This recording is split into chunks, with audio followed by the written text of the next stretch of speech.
As I said, for 2024, now with the car development almost stopped for this year, I find that good because there's so much we can optimize on the current car without looking too much onto upgrades. Mercedes technical director James Allison expects the team's recently upgraded front wing to significantly impact the Hungarian Grand Prix after the new division showed promising signs at Silverstone.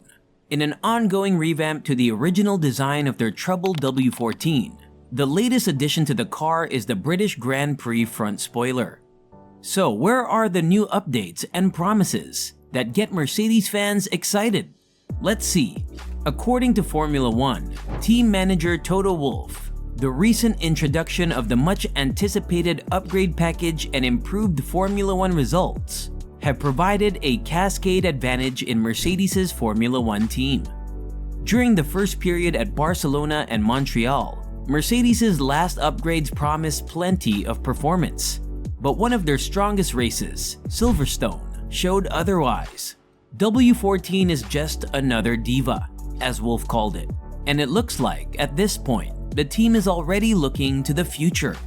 But why so early in 2023? And Mercedes doesn't expect them to be able to fight Red Bull in the future. Alternatively, is the Brackley-based team's new direction of development going in the wrong direction, as we've seen McLaren achieve in the space of 2 races? The modified Mercedes W14 debuted at the Monaco Grand Prix last month. This represents a significant change in the development direction, with changes to the floor and side pod engine cover and front suspension being the main changes. Racers immediately reported that there was an improvement in brake stability. The changes have improved form, with Mercedes leading Aston Martin by 13 points in the battle for second place in the Constructors' Championship after being 6 points behind Monaco. However, Allison has now explained that the new front wing aims to improve performance in slow corners, with very little at Silverstone and a lot at Hungaroring, where Lewis Hamilton and George Russell got the chance to drive the W14.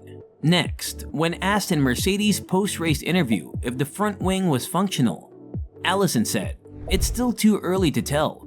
Of course, the new front wing is designed to help us go faster. That's why we're doing everything we can. The specific feature of this new front spoiler that we are excited about is that it will improve the vehicle's balance and performance in slower cornering." Mercedes have won 3 podiums in their last 2 races in Spain and Canada, winning only once during last season, although they are still 154 points behind leaders Red Bull in terms of performance on the leaderboard. Further upgrades are planned, including what Wolff described as a bigger package for the British Grand Prix at Silverstone next month, and at least one more before the end of the year. Wolff said the impact of the much-needed boost this gives Mercedes employees should not be underestimated. We can see the positive dynamic literally cascading, transcending into the organization, said Wolff. Can McLaren upgrades be effective for Mercedes? Like Mercedes, McLaren has made major changes to the car with which they started the season, and seems to have taken a big step forward following the improvements made in the previous 2 races in Austria and the UK. Lando Norris finished 4th in Austria, but his performance and teammate Oscar Piastri at Silverstone caught the eye, as the pair qualified for 2nd and 3rd respectively, behind Verstappen before coming upstream against impressive running speed. Hamilton, who couldn't get past Norris in the race's final leg, despite the softer tires performing better in theory, described the McLaren as a rocket, and Allison admitted that Mercedes' engines team noted that. What's interesting and unusual about the McLaren upgrade is that its lap time effect is quite strong. It's unusual to have such a relatively competitive step in the middle of a season. Did their upgrading to W14 upgrades help next year's car? While Mercedes boss Toto Wolff said after the race at Silverstone that the team had no choice but to pretty soon switch their focus to next year's car, Allison believes there is still important work to be done on the W14. We are just about halfway through the season, and there is plenty more development to come in these cars, Allison said. All of the teams will, of course, be turning their attention to next year, And that will defang all of us a little bit in terms of the rate at which we can improve our cars. Wolff called the team cautiously optimistic. After a positive weekend at the Canadian Grand Prix at a circuit in Montreal that failed to capitalize on the car's strengths. Mercedes finished third in Montreal, but not by much, as Lewis Hamilton overtook Fernando Alonso's Aston Martin from the start and finished in third after losing his spot at the start of the second leg. However, there are limits to the number of modifications that can be made during the season, due to cost constraints and gearbox homology rules that restrict rear suspension modifications. Mercedes has confirmed there will be more significant architectural changes to the 2024 car. This could include pushing back the cockpit following criticism from Hamilton and reshaping the rear suspension.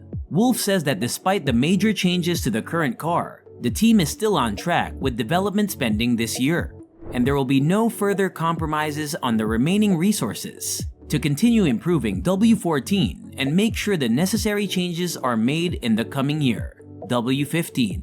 We have a huge organization in our 46-person finance department that keeps track of our expense limits all the way to the bottom, and we look at our spending trends throughout the year, says Wolff, when asked by The Race about balance. Development and design work is underway next year.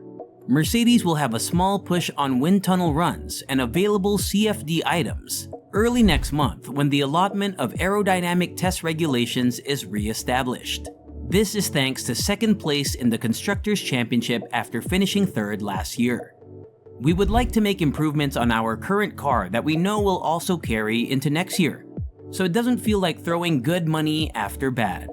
The feeling is that you are investing in both seasons with those upgrades. You will see the upgrades coming a little longer for us. I suspect for the others too. What you will get in this next sequence of races is a little bit of yo-yoing from a position in a very closely packed bunch, as upgrades make the difference for one team for a while, until someone else will come out of sequence with another upgrade a race or two later to even things back out. We will see where it will all settle down for the final quarter to 1/3 of a season. Hopefully we have our noses in front and have a strong second half of the season. This goes beyond the pure mental push for better results. The fact that the upgrades are now paying off after previous bad turns also gives Mercedes confidence that its simulations correlate with wind tunnel activity and track performance again. Spain and Canada showed Aston and Mercedes' weaknesses. Mercedes feels closer to Aston now than before, but fans question whether this mid-season package can keep up with Aston's development as Mercedes believes. According to F1 fans, Mercedes' focus on Aston, they believe it is enough to distance them from Aston, but only Red Bull can defeat themselves now. The fact that the upgrades are now paying off after previous bad turns also gives Mercedes confidence that its simulations correlate with wind tunnel activity and track performance again. What do you think about the recent upgrades and promises? Can Mercedes top the chart again? Do comment with your thoughts. To stay updated on crazy racing buzz, subscribe to our channel. Give us a thumbs up and ring the bell icon. See you guys around.